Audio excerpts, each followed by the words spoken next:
सखी सहेली।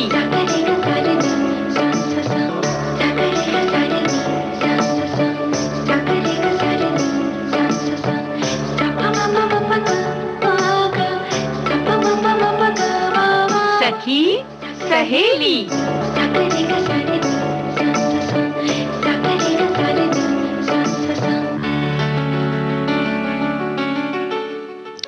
सभी सखियों सहेलियों को मंजू द्विवेदी और आकांक्षा सिंह का नमस्कार। आकांक्षा जी, आज है राष्ट्रीय किसान दिवस और किसानों को आज का दिन समर्पित है।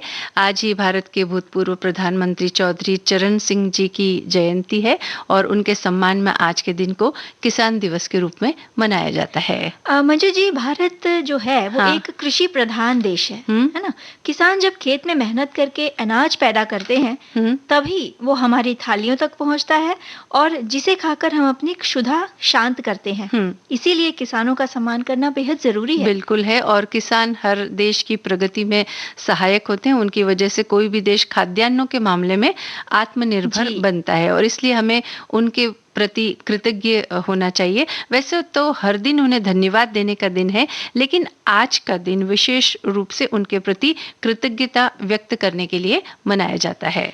सन 1964 में हमारे देश के दूसरे प्रधानमंत्री लाल बहादुर शास्त्री जी ने जय जवान जय किसान का नारा दिया था। इसका उद्देश्य भी यही था कि हमारी थाली में परोसा गया जो भोजन है वो इसी अन्नदाता की मेहनत का ही फल है। हाँ, तो हमें उनकी इस जो मेहनत को सम्मान देना चाहिए, क्योंकि भोजन हमारी रोज की दैनिक जरूरत में से एक है। तो हम उनके प्रति कृतज्ञता व्यक्त करते हैं।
सोना उगले उगले हीरे मोती, मेरे देश की धरती, मेरे देश की धरती, मेरे देश की धरती, सोना उगले उगले हीरे मोती, मेरे देश की धरती, मेरे देश की धरती।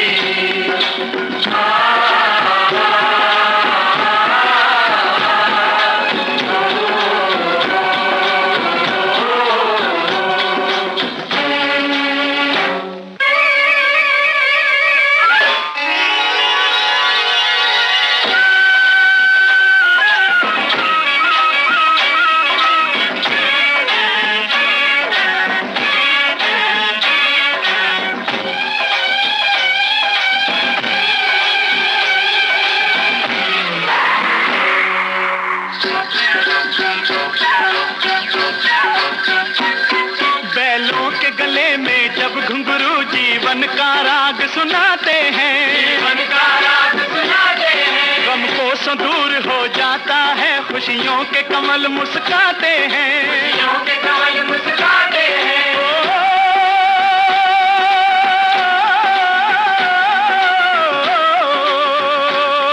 सुन के रहट की आवाजें, सुन के रहट की आवाजें, यूं लगे कहीं शहनाई बजे, लगे कहीं शहनाई बजे, आते ही मस्त बहारों के दुल्हन की तरह हर खेत सजे, दुल्हन की तरह हर खेत सजे। मेरे देश की धरती,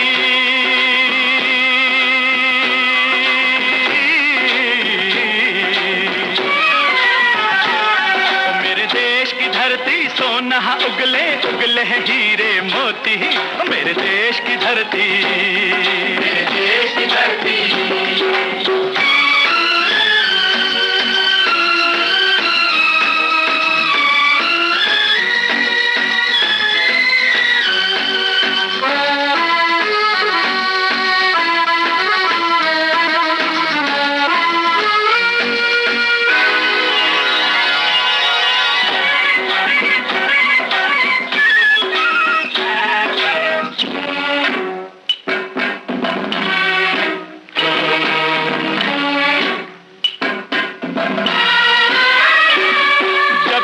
चलते हैं इस धरती पे हल ममता अंगड़ाइयां लेती है, अंगड़ाइयां लेती है। क्यों ना पूजे इस माटी को जो जीवन का सुख देती है, जो जीवन का सुख देती है।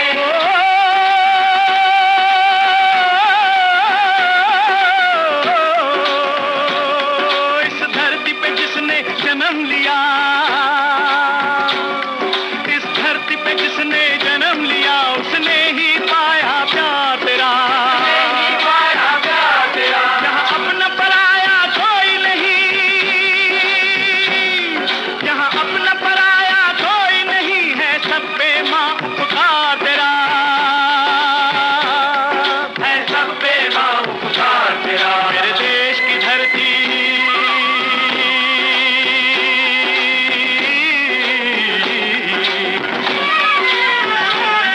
मेरे देश की धरती सोना उगले उगले हीरे मोती, मेरे देश की धरती, मेरे देश की धरती।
गौतम नानक का खिलते हैं अमन के फूल यहाँ, खिलते हैं अमन के फूल यहाँ। गांधी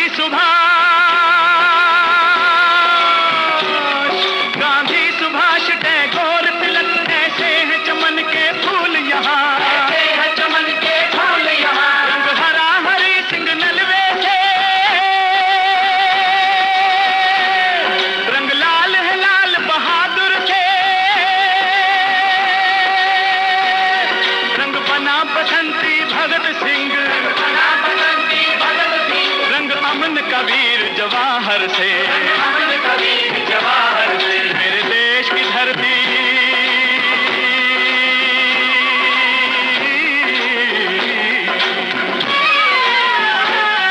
मेरे देश की धरती सोना उगले उगले हीरे मोती, मेरे देश की धरती, मेरे देश की धरती, मेरे देश की धरती सोना उगले उगले हीरे मोती, मेरे देश की धरती, मेरे देश की धरती।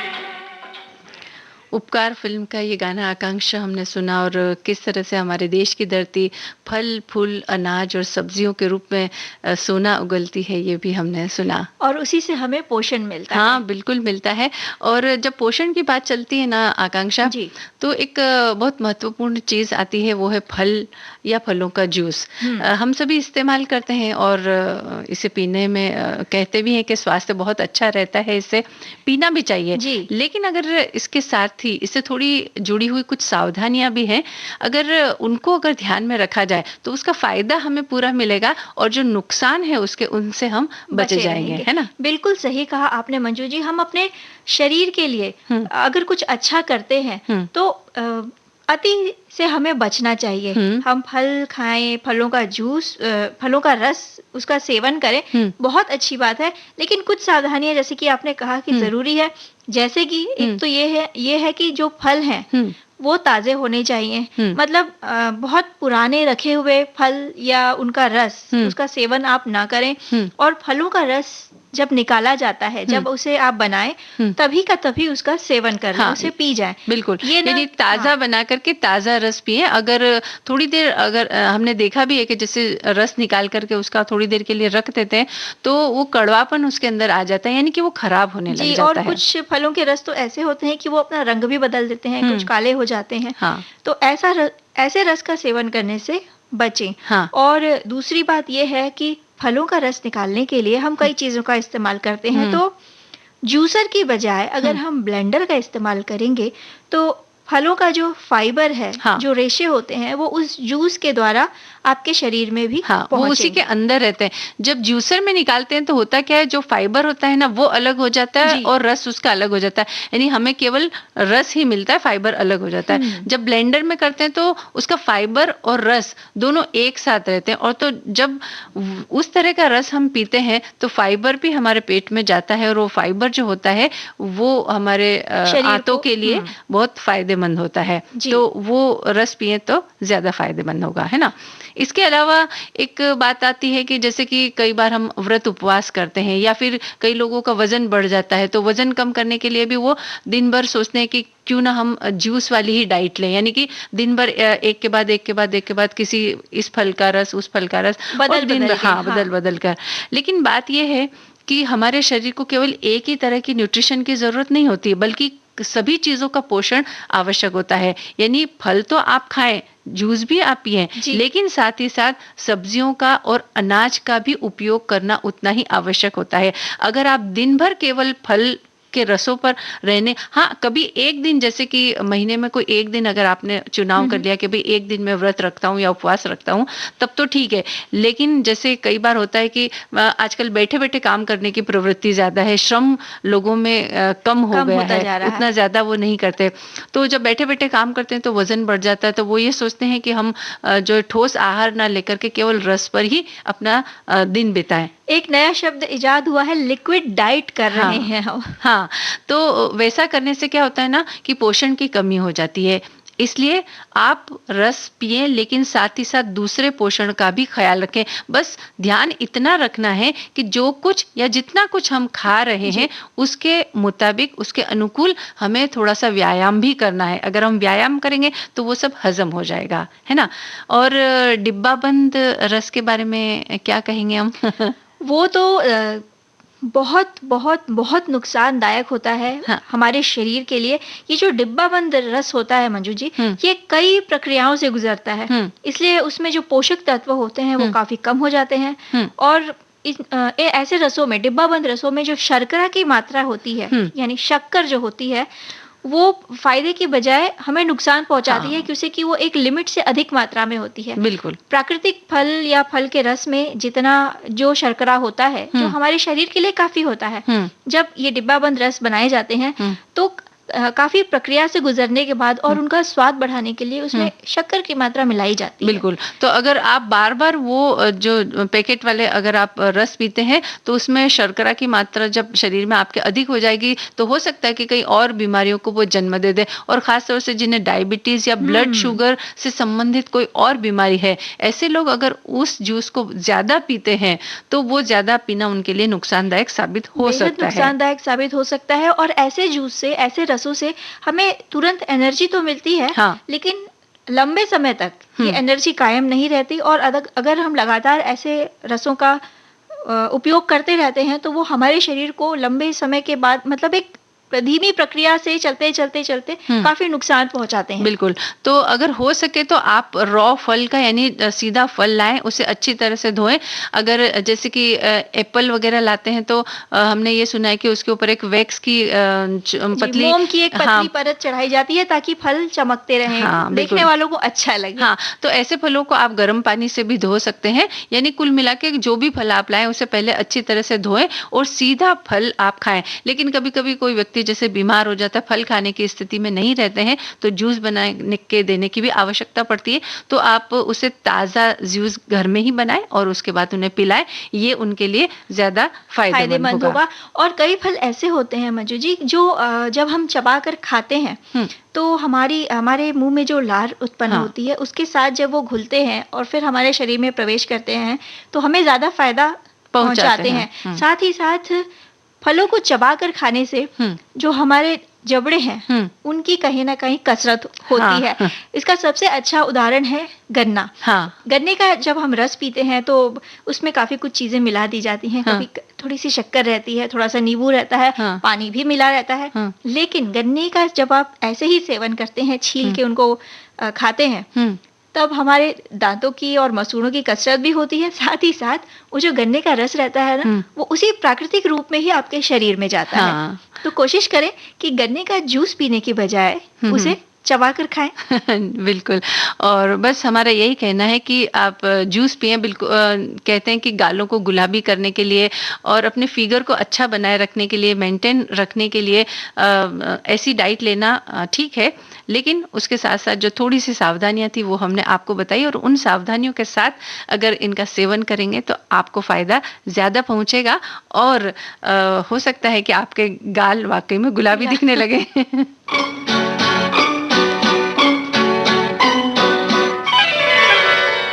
सुन सुन सुन ओ गुलाबी कली, तेरी मेरी बात अब आगे चली, दिल लेके मेरा दूर दूर जाओ ना।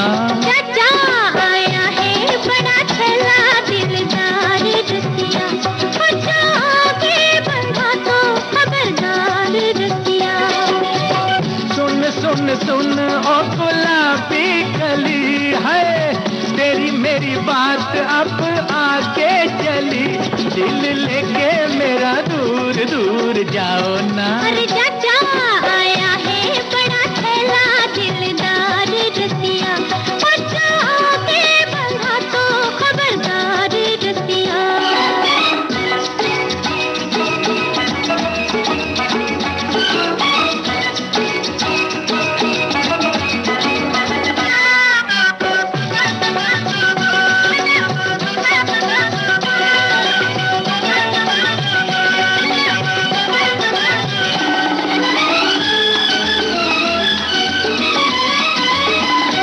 मुझे पलकों में अपनी छुपा लो, सपना समझ के है मेरी खातिर तो फुर्सत निकालो, अपना समझ के हो मैं हूँ यार तेरा, और तू है प्यार मेरा। चल चल दिल में समा के तू जाना ना, रुक रुक रुक मिस्री की डली, तेरी मेरी बात अब आगे चली, दिल लेके मेरा दूर दूर जाओ ना। चाचा आया है बड़ा छला दिलदार रसिया, बच्चा आगे बढ़ा तो खबरदार रसिया।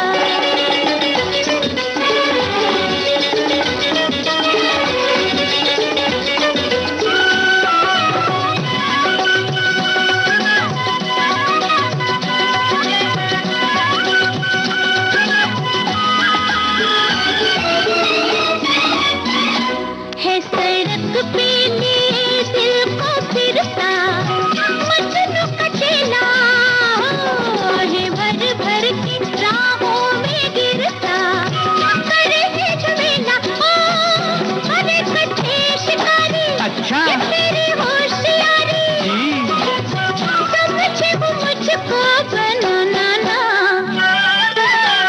गली गली पूछता हूँ तेरी गली, तेरी मेरी बात अब आगे चली, दिल लेके मेरा दूर दूर जाओ ना।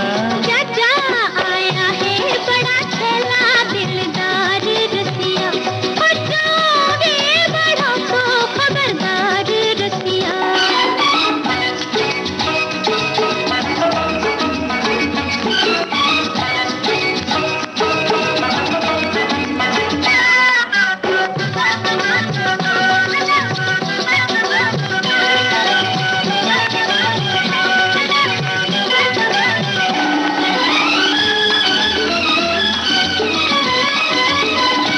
दिल अपना किसी को तो दो जी, हम क्या बुरे हैं। जब मेरी मर्जी जहाँ पे भी होगी, लाखों पड़े हैं हो ये मेरा वास्ता है, वो तेरा रास्ता है, चाहती हूँ मुझको बुलाना ना। जाएगी कहाँ तू ओ कंवारी कली, तेरी मेरी बात अब आगे चली, दिल लेके मेरा दूर दूर जाओ ना। चाचा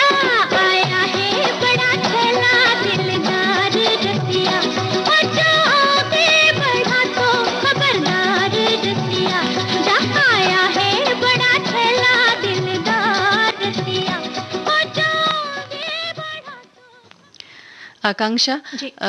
हमारे देश की जो भूमि है अनेक वीर वीरांगनाओं के कहानियों से भरी पड़ी है, जिन्होंने स्वतंत्रता संग्राम में भाग लेकर भिन्न भिन्न रूप में अपना अहम योगदान दिया। और ऐसा ही एक नाम है अवंतीबाई लोधी, जिन्होंने 1857 के प्रथम स्वतंत्रता संग्राम में अपना अहम योगदान दिया है। जी, वीरांगना अवंतीबाई लोधी लोक काव्यों की नायिका के रूप में हमें राष्ट्र के निर्माण, शौर्य, बलिदान और देशभक्ति की प्रेरणा प्रदान करती रहेंगी। उनका जन्म 16 अगस्त सन 1831 को ग्राम मनकेहणी, जिला सिवनी के एक जमींदार के घर हुआ था। उनकी शिक्षा दीक्षा भी वहीं हुई। बचपन में ही इस कन्या ने तलवारबाजी और घुड़सवारी करना सीख लिया था। लोग उन्हें देखकर आश्चर्यचकित रह जाते कि बाल्यकाल से ही वो वीर और साहसी हैं। जैसे जैसे वो बड़ी होती गई, वैसे वैसे उनकी वीरता के किस्से आसपास के क्षेत्रों में भी फैलने लगे। बिल्कुल। और अवंतीबाई का विवाह रामगढ़ रियासत जिला मंडला के राजकुमार विक्रमादित्य से हुआ और अवंतीबाई के ससुर जी के निधन के बाद राजकुमार विक्रमादित्य का रामगढ़ रियासत के राजा के रूप में राज तिलक किया गया। लेकिन कुछ सालों के बाद क्या हुआ कि राजा विक्रमादित्य अस्वस्थ रहने लगे और उनके दोनों पुत्र अमान सिंह और शेर सिंह अभी छोटे थे, इसलिए राज्य का सारा भार रानी अवंतीबाई के कंधों पर आ गया। लेकिन अवंतीबाई ने इन परिस्थितियों में राज्यकार संभाल कर अपनी कुशलता का परिचय दिया और साथ ही अंग्रेजों की जड़ें हिला दी। इस समय लॉर्ड डलहौजी ब्रिटिश राज्य के गवर्नर जनरल थे। उनके काल में राज्य विस्तार का काम जो था वो अपने चरम पर था। लॉर्ड डलहौजी की साम्राज्यवादी नीतियों और राज्य हड़प नीति की वजह से ही रियासतों में तहलका मचा हुआ था। बिल्कुल। और इसी नीति के तहत कानपुर, झांसी, नागपुर, सतारा, जैतपुर, संबलपुर, करौली इत्यादि रियासतों को हड़प लिया गया था। और रामगढ़ की स्थिति का पता चलते ही रामगढ़ रियासत को कोर्ट ऑफ वार्ड्स के अधीन कर लिया गया और शासन प्रबंध के लिए अंग्रेजी सरकार ने एक तहसीलदार को वहां नियुक्त कर दिया। और इस घटना से रानी अवंतीबाई काफी दुखी हुई, लेकिन उस समय वे अपने अपमान का घूंट पीकर रह गईं और उचित अवसर की तलाश करने लगी। मई सन 1857 में अस्वस्थता के कारण राजा विक्रमादित्य का स्वर्गवास हो गया। बिल्कुल। वीरांगना अवंतीबाई लोधी के बारे में हम बात कर रहे हैं आकांक्षा, और इनकी जो संघर्ष गाथा है वो अभी और भी आगे है, बहुत लंबी है। उसके बारे में हम और बात करेंगे, लेकिन उससे पहले हम एक सखियों को गीत सुनवाते हैं। न हो मायूस, टूटेंगी कभी जुल्मों की जंजीरें,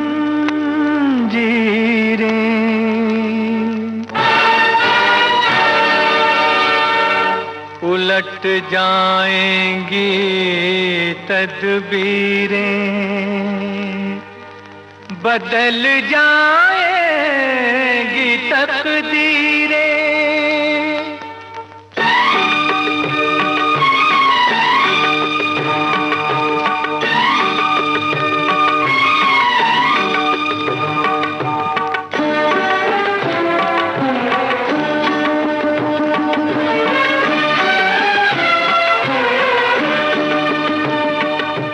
चल मुसाफिर तेरी मंजिल दूर है तो क्या हुआ, चल मुसाफिर तेरी मंजिल दूर है तो क्या हुआ, आज तेरा पाँव थक कर चूर है तो क्या हुआ, चल मुसाफिर चल।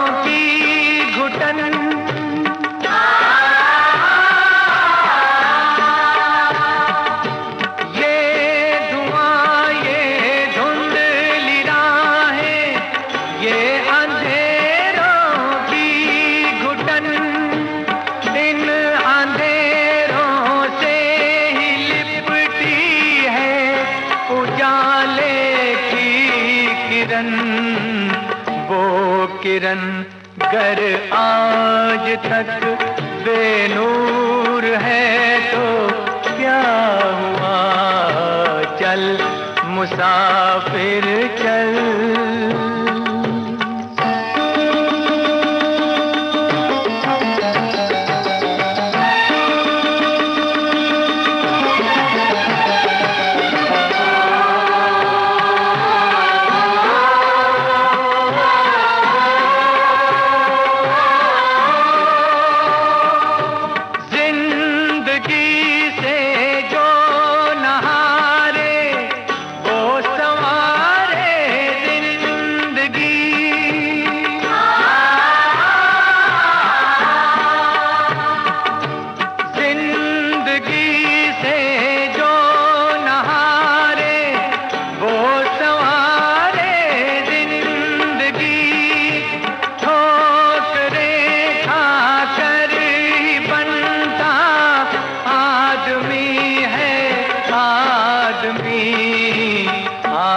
आजमाइश का यही दस्तूर है तो क्या हुआ, चल मुसाफिर चल।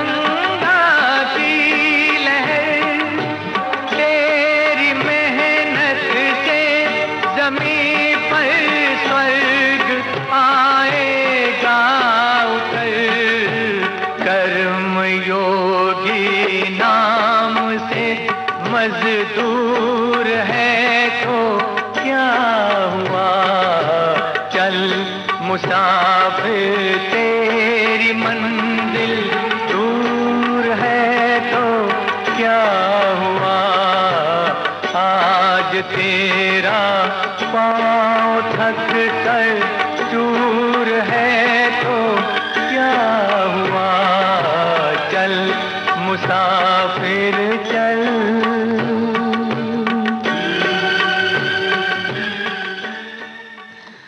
वीरांगना अवंतीबाई लोधी के बारे में हम बात कर रहे हैं आकांक्षा जी। और सन 1857 में जब देश में स्वतंत्रता संग्राम छिड़ा तो क्रांतिकारियों का संदेश रामगढ़ भी पहुंचा और रानी ने अपनी ओर से क्रांति का संदेश देने के लिए अपने आसपास के सभी राजाओं और प्रमुख जमींदारों को चिट्ठी लिखी। अब सभी देशभक्त राजाओं और जमींदारों ने रानी के साहस और शौर्य की सराहना की और उनकी योजना अनुसार अंग्रेजों के खिलाफ विद्रोह का झंडा खड़ा कर दिया गया। जगह जगह गुप्त सभाएं कर देश में सर्वत्र क्रांति की ज्वाला फैला दी गई। रानी ने अंग्रेजी शासन के विरुद्ध विद्रोह कर दिया और अपने राज्य से कोर्ट ऑफ वॉर्ड्स के जो अधिकारी थे उन्हें भगा दिया और राज्य एवं क्रांति की बागडोर अपने हाथों में ले ली। ऐसे में अवंतीबाई मध्य भारत की क्रांति की प्रमुख नेता के रूप में उभरी। रानी ने रामगढ़ के किले की मरम्मत करवाकर उसे और मजबूत और सुदृढ़ बनवाया। बिल्कुल। और मध्य भारत के विद्रोही नेता रानी के नेतृत्व में एकजुट होने लगे। अंग्रेज चिंतित हो उठे। अवंतीबाई ने अपने साथियों के सहयोग से हमला कर घुघरी, रामनगर, बिछिया आदि क्षेत्रों से अंग्रेजी राज का सफाया कर दिया। इसके बाद मंडला पर आक्रमण किया। तब अवंतीबाई और अंग्रेजी सेना में जोरदार मुठभेड़ हुई। रानी ने मंडला के डिप्टी कमिश्नर पर जानलेवा हमला किया, किंतु किसी तरह वह बच निकला। वह भयभीत होकर भाग गया। फिर कई महीनों तक रानी ने मंडला पर शासन किया। लेकिन इस हार का बदला लेने के लिए कुछ समय पश्चात अंग्रेजों ने अपनी सेना को पुनर्गठित कर फिर से रामगढ़ के किले पर हमला बोल दिया। रानी अवंतीबाई की सेना अंग्रेजों की जो सेना थी उसके मुकाबले कमजोर पड़ गई, लेकिन फिर भी रानी ने जमकर मुकाबला किया। अंग्रेजी सेना में संख्या, बल और युद्ध सामग्री जो थी वो ज्यादा थी। हाँ, और स्थिति को भागते हुए रानी ने किले के बाहर निकलकर देवगढ़ की पहाड़ियों की तरफ प्रस्थान किया। अंग्रेजों ने रामगढ़ किले को ध्वस्त कर दिया। इसके पश्चात अंग्रेजी सेना ने रानी की तलाश शुरू की।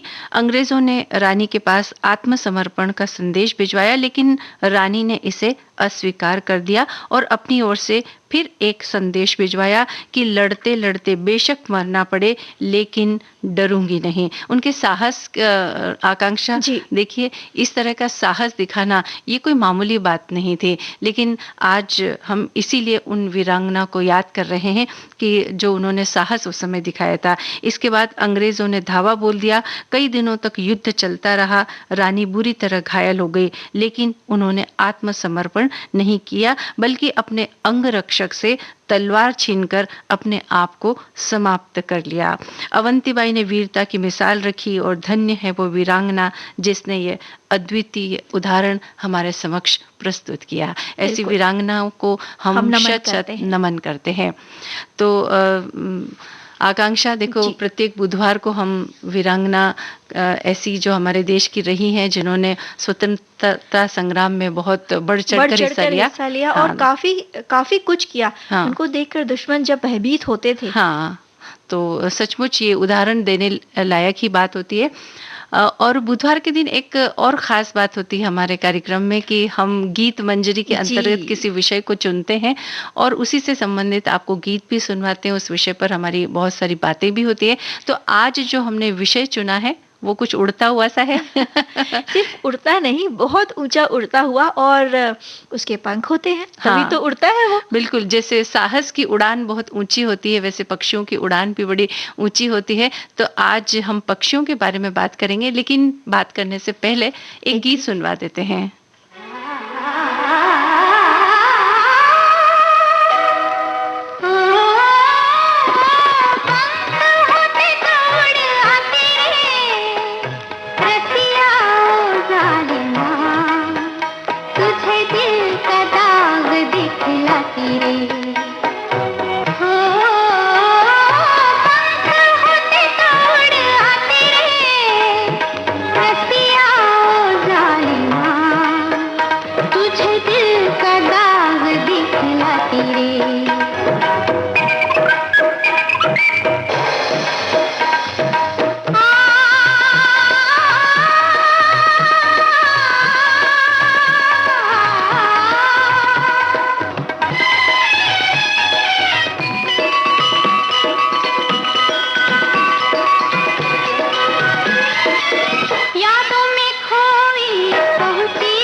आस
सेहरा फिल्म का ये गीत हमने सुना, आकांक्षा, और कहीं न कहीं हम सभी में ये चाहत तो होती है कि हमारे पंख होते तो हम भी उन्मुक्त गगन में ऊंचे, बहुत ऊंची उड़ान भरते और देखते कि ऊपर से दुनिया कैसी दिखती है और उड़ने का मजा लेते हैं ना। हाँ। सोचते कि वहाँ कितनी ठंडी हवा होगी, कैसी धरती दिखती होगी, बादलों के बीच से उड़ते हुए।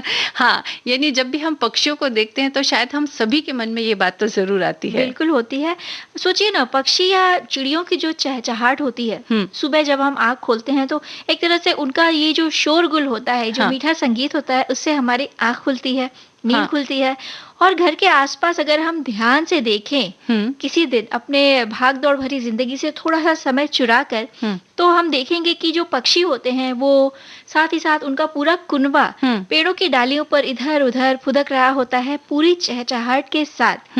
तो ये जो नज़ारा होता है ये मन को बहुत लुभाता है, बड़ा अद्भुत होता है। और खास तौर से सुबह के समय और शाम के समय, सुबह वो अपना दाना चुगने के लिए एक जगह से दूसरी जगह पूरे झुंड में जाते हैं। तो तुमने देखा होगा कि एक खास तरह की आकृति बनाते, एक दो आगे रहेंगे, फिर उसके पीछे अन्य कई सारे पक्षी रहेंगे, फिर पीछे की तरफ थोड़े कम रहते। इस तरह की आकृति में पूरे झुंड के झुंड पक्षी यहाँ से उड़ करके वहां जाते, और जब शाम होती है तो वापस वो अपने घर की तरफ लौटते हैं।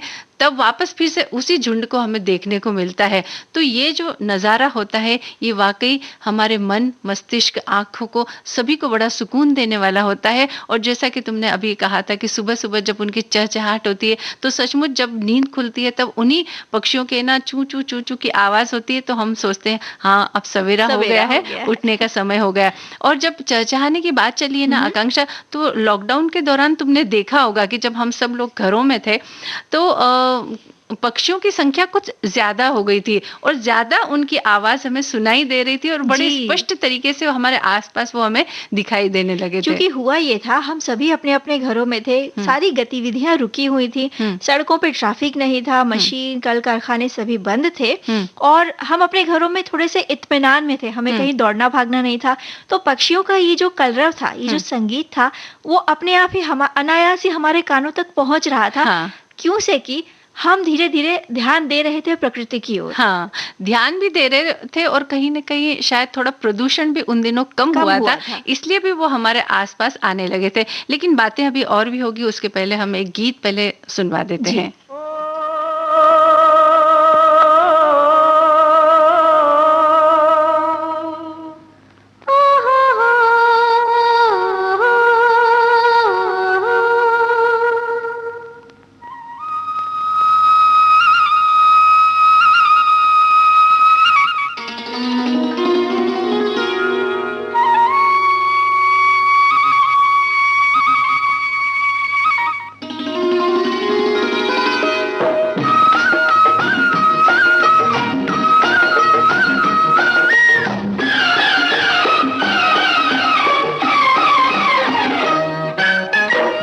गगन पर उड़ते बादल धूप में जलता खेत हमारा कर दे तू छाया। छुपे हुए हो चंचल पंछी जा जा जा, देख अभी है कच्चा दाना पक जाए तो खा। नील गगन पर उड़ते बादल धूप में जलता खेत हमारा कर दे तू छाया। छुपे हुए हो चंचल पंछी जा जा जा, देख अभी है कच्चा दाना पक जाए तो खा।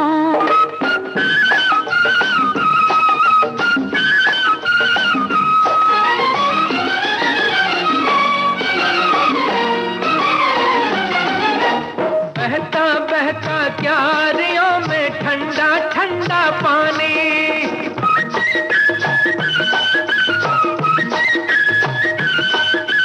बहता बहता क्यारियों में ठंडा ठंडा पानी। झूम न ले कहीं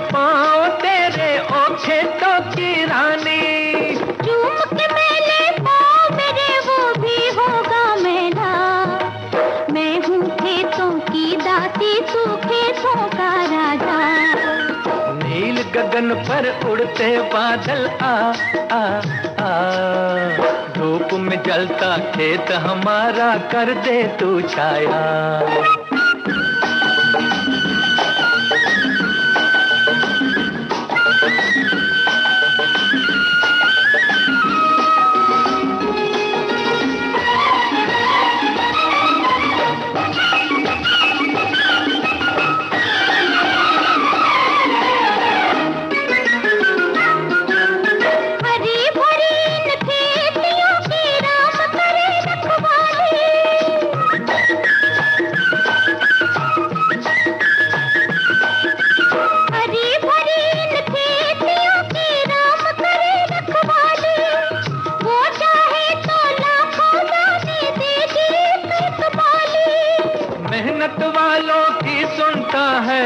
ऊपर वाला खोल के रखियो अपनी झोली भर देगा दाता।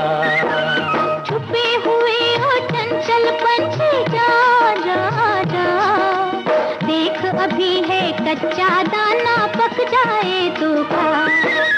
नील गगन पर उड़ते बादल आ आ आ, धूप में जलता खेत हमारा कर दे तू छाया।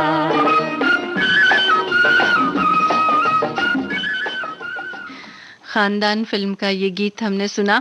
और आकांक्षा, जैसा कि तुमने अभी इस गीत में भी सुना होगा कि पक्षियों से कहा जा रहा है कि भाई अभी तो दाना अभी थोड़ा कच्चा है, तुम उड़ जाओ और जब दाना पक जाए।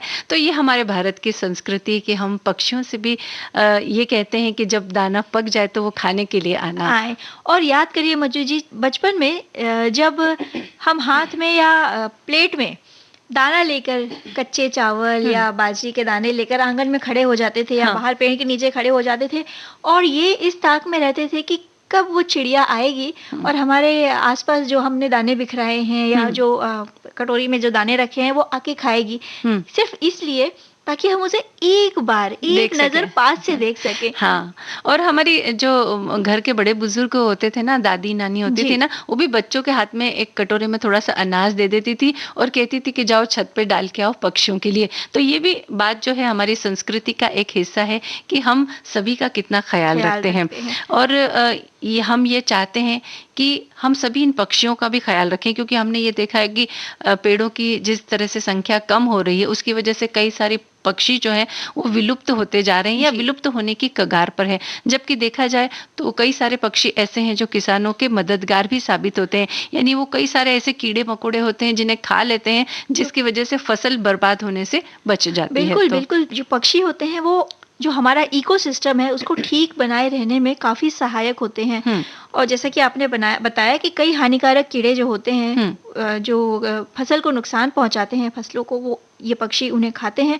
यानी कि पर्यावरण को हो रहे नुकसान की वजह से पक्षियों की जो काफी सारी प्रजातियां हैं विलुप्त तो हो ही चुकी हैं, कई तो विलुप्ति के कगार पर हैं। तो ये जो पक्षियों की संख्या में कमी आई है इसके कारण कई हैं। एक तो शहरीकरण बढ़ रहा है, इसके कारण हो क्या रहा है कि पेड़ों की संख्या कम होती जा रही है और इस वजह से पक्षियों के रहने और खाने की समस्या बढ़ गई है। घोंसला कहाँ बनाएंगे, घोंसला कहाँ बनाएंगे, प्राकृतिक वातावरण नहीं मिल रहा है उन्हें ताकि उनकी संख्या बढ़े और पर्यावरण के दूषित होने की वजह से भी इनकी संख्या कम हुई है।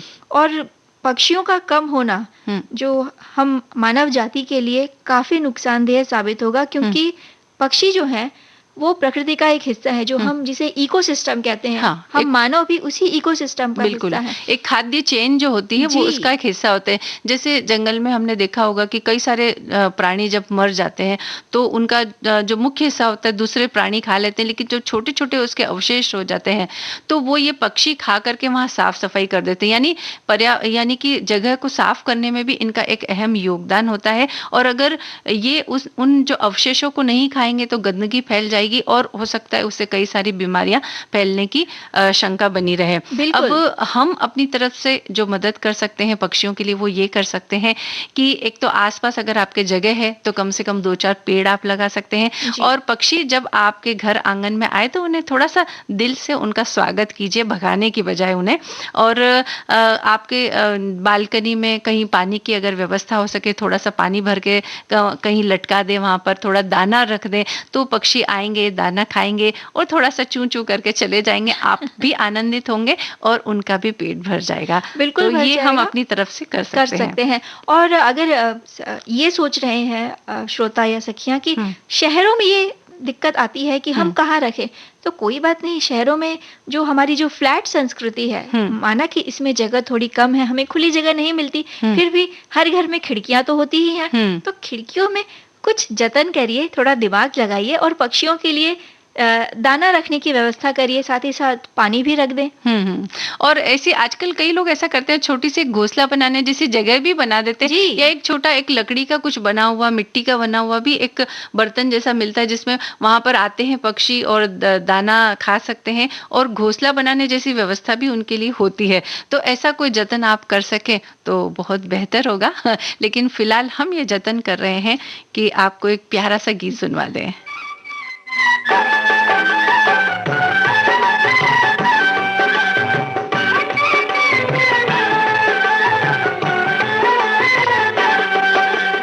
हमरे आंगन बगिया, बगिया में दो पंछी, हमरे आंगन बगिया, बगिया में दो पंछी, ओए पंछी उड़ न जाए देखना, पंछी उड़ न जाए। हमरे आंगन बगिया, बगिया में दो पंछी, ओए पंछी उड़ न जाए देखना, पंछी उड़ न जाए। हमरे आंगन बगिया।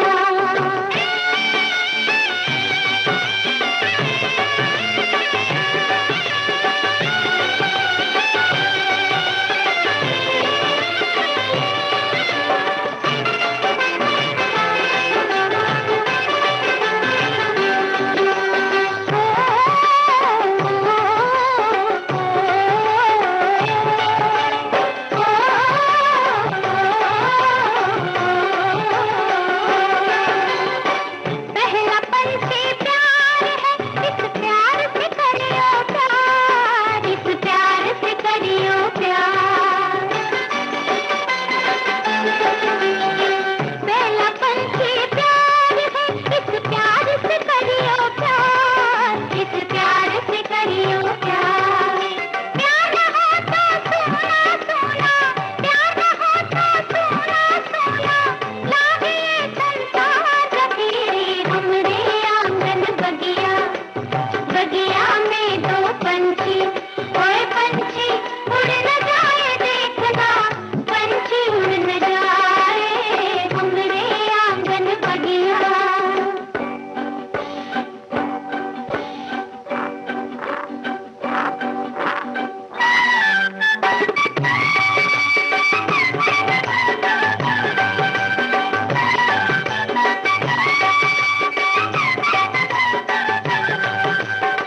हमरे मन की शांति दूजे पंछी का नाम, दूजे पंछी का नाम।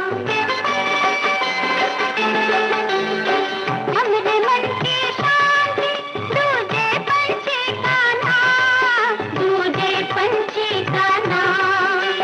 इस दिल में घर ऐसे जैसे, इस दिल में घर ऐसे जैसे, मंदिर बिन घनश्याम सखीरे। हमरे आंगन बगिया, बगिया में दो पंछी, ओए पंछी उड़ न जाए देखना, पंछी उड़ न जाए। हमरे आंगन बगिया।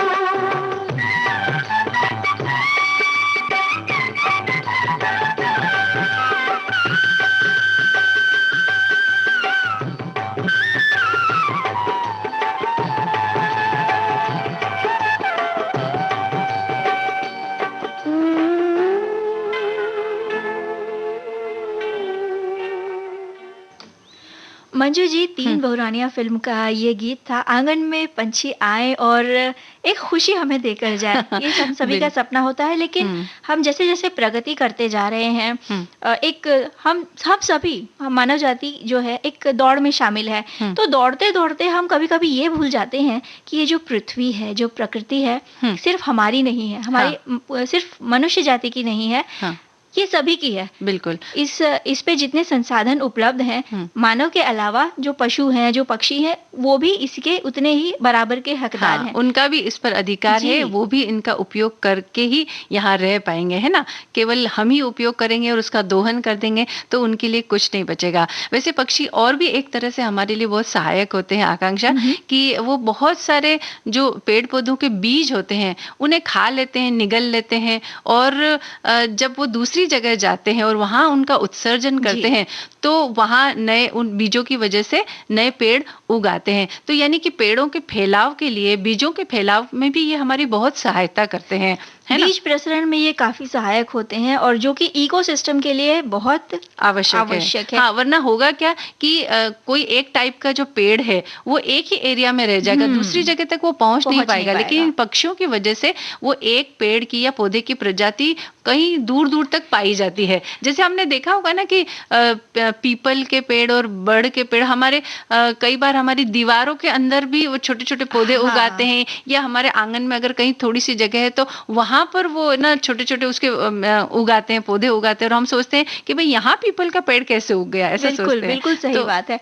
और हमारे जो बुजुर्ग थे, हमारी दादी नानियां कहा करती थी, अगर आपको याद होगा, कि ये जो जंगल है ये इन्हीं पशु और पक्षियों के लगाए हुए हैं। इन खासकर वो बताते थे कि जो पक्षी होते हैं और जो गिलहरियां होती हैं वो क्या करते थे, जैसा आपने बताया, बीज प्रसरण में पक्षी किस तरह से सहायक होते हैं। यहाँ एक जगह से बीज अगर वो खाते हैं तो दूसरी जगह जाकर उसका उत्सर्जन करते हैं। इसी तरह गिलहरियां जो होती हैं वो कहीं जाके कोई फल छुपा कर रख देती हैं और फिर भूल जाती हैं, और समय के साथ साथ वो फल, उसका जो बीज रहता है वो वहाँ वृक्ष का रूप धारण कर लेता है। तो पशु जो पक्षी जो हैं एक तरह से उतने ही बराबर हैं इकोसिस्टम को बनाए रखने में। अगर पक्षियों की संख्या कम होगी तो ये जो इकोसिस्टम है ये गड़बड़ा जाएगा और ये हमारे लिए नुकसानदायक साबित होगा। लेकिन इन सुंदर सुंदर पक्षियों को हम क्या करते हैं आकांक्षा, हम पिंजरे में बंद कर देते हैं उन्हें और सोचते हैं कि हमारे सामने ही रहे, ये हम ही इन्हें देखते रहे। लेकिन भगवान ने उन्हें पंख दिए हैं उन्मुक्त आकाश में उड़ने के लिए, और जब इन्हें हम पिंजरे में बंद कर देते हैं आकांक्षा, तो सोचो इन्हें कितनी तकलीफ होती होगी। अगर हमें भी कोई एक कमरे में बंद कर दे, कहीं आने जाने ना दे, तो हमें कितनी तकलीफ होती है, तो इन्हें भी उतनी ही तकलीफ होती होगी। तो हमें इन्हें पिंजरे में बंद करके नहीं रखना चाहिए, बल्कि बस जो इनकी प्राकृतिक गतिविधियां हैं उन्हें देखते रहें, निहारते रहें और उनका आनंद लेते रहें। ये तो मंजू जी आकाश में उन्मुक्त उड़ते हुए ही अच्छे लगते हैं। हाँ, और तुमने देखा होगा कि बहुत रंग बिरंगे उनके पंख होते हैं, और जब हम कोई पेंटिंग वगैरह बनाते हैं तो हम पक्षियों के बिना किसी भी सीनरी की कल्पना कर ही नहीं सकते। हम जब भी किसी पहाड़ की, नदी की, पेड़ की जब कोई हम पेंटिंग बनाते हैं तो वहां जब हम एक पक्षी बना देते हैं तो हमें ऐसा लगता है, या देखने वाले को भी ऐसा लगता है कि उसकी सुंदरता बढ़ गई है और अब वो पूरी लग रही है वो जो पेंटिंग है। हाँ, तो हम ये कह सकते हैं कि पक्षियों की भी हमारे इस धरती के ऊपर उतनी ही आवश्यकता है। इनसे प्रेम करिए, इन्हें निहारिए, देखिए, लेकिन इन्हें पिंजरे में कैद करके मत रखिए, बल्कि इन्हें आजाद छोड़ दीजिए, क्योंकि ये बने हैं उड़ने के लिए। जी।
बंदिनी फिल्म का बड़ा ही खूबसूरत और कितना मीठा गीत हमने सुना, आकांक्षा। और ये अगर फिल्म हमारी जिन भी सखियों ने या श्रोताओं ने देखी होगी तो पता होगा उन्होंने कि पक्षी जो है वो बाहर होता है, लेकिन जो फिल्म की हीरोइन है वो कैद में होती है, और वही ये गाना चलता है कि वो जो महिलाएं मिलकर के बाहर पक्षियों की चहचहाट सुनती है, उन्हें गाते हुए या बोलते हुए सुनती है, तब वो ये गाना गाती है कि ओ पंछी प्यारे सांझ सकारे बोले तू कौन सी बोली। यानी कहने का मतलब ये है कि आज़ादी हम सभी के लिए अनिवार्य भी है और हम सभी को प्रिय भी होती है। और पक्षी कोई भी बोली बोले मंजू जी, वो पिंजरे के अंदर नहीं, वो पिंजरे के बाहर ही सुनना अच्छा लगता है। उनका अगर गीत सुनना है आपको तो वो पिंजरे के बाहर रहकर ही वो बोली हम सुन सकते हैं। अगर आपने उन्हें पिंजरे में कैद कर दिया तो उनकी आवाज भी निकलना बंद हो जाएगी, यानी भले ही वो रहेंगे लेकिन खुश नहीं रह पाएंगे। इसलिए हम सभी की खुशी इसी में निहित है कि हम भी आजाद रहें, हम भी स्वस्थ रहें, मस्त रहें, और इन पंछियों को, इन जानवरों को भी, इन्हें भी उन्मुक्त गगन में रहने दिया जाए। आज का ये जो कार्यक्रम है अब समाप्ति की ओर है, तो अब इजाजत दीजिए मंजू द्विवेदी और आकांक्षा सिंह को। नमस्कार।